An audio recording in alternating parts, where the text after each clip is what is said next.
মই কেইদিনমান আগতে কৈছিলোঁ যে নাৰ্ছিং হোমসমূহত এতিয়া নাৰ্ছিং হোমৰ মালিকে টকা নিদিয়া বুলি ডেড বডি ধৰি ৰাখিব নোৱাৰিব যদি কোনোবা ব্যক্তিক পৰিয়ালৰ মৃত শৰীৰ নাৰ্ছিং হোমে 4 ঘণ্টাতকৈ বেছি ধৰি ৰাখে তেতিয়াহে সেই ব্যক্তিগৰাকীয়ে 104ত ফোন কৰিব নহলে লোকেল পুলিচক ফোন কৰিব The dignity to the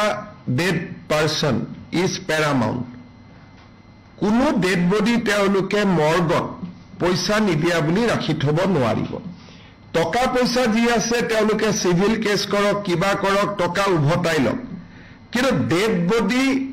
human dignity contrary হয় dead body to তেওঁলোকে বন্ধকত ৰাখি থব নোৱাৰিব ইয়াৰ কাৰণে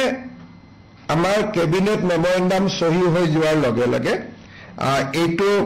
তেওঁলোকৰ যিকোনো গাৰ্জেনে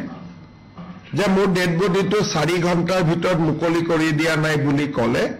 গাৰ্জেন সকলে 104ত ফোন কৰিব পাৰিব বা লোকেল পুলিচ ষ্টেচনত ফোন কৰিব পাৰিব পুলিচে গৈ ডেড বডিটো লগে লগে ৰিলিজ কৰি দিব আৰু জুনে এনেকে ডেড বডি ৰাখি থৈ দিয়ে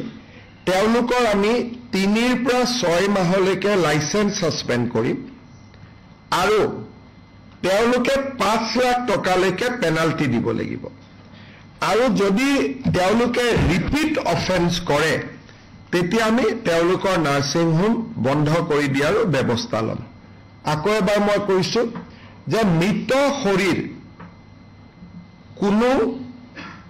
নাৰ্ছিং হোমে 4 ঘণ্টাতকৈ বেছি ধৰি ৰাখিব নোৱাৰিব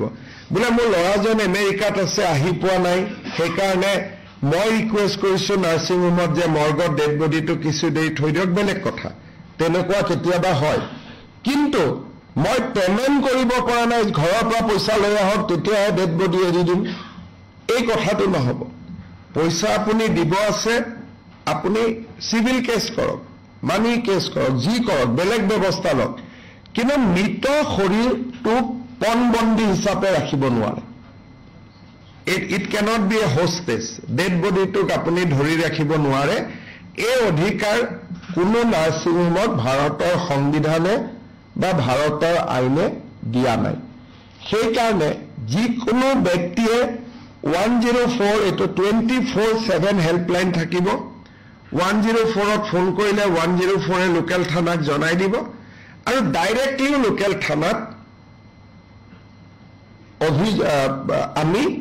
অভিযোগ দিব পাৰিম আৰু থানাই লগে লগে নাৰ্ছিং হোমখনত গৈ ডেড বডিটো মুকলি কৰি দিব এই গুটেই যেটো আজি আমি কেবিনেটত সিদ্ধান্ত ললো এই সিদ্ধান্তটো 1 আগষ্টৰ পৰা কাৰ্যকৰী হ'ব